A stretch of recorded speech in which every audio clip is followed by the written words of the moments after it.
Nasıl gidiyor avcılık? Şey yok. Var bence. Yok. Kovana bakabilir miyiz? Oo maşallah. Geldi. Oo baba. Maşallah.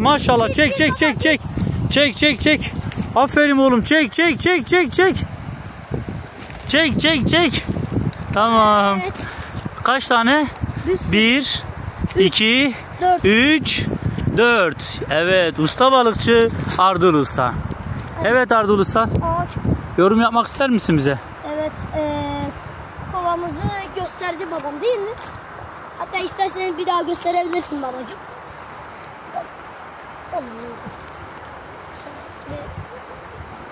Çıkartalım derken o erkektir birazcık yaramaz ha. Bu direkt ağzından gitmiş.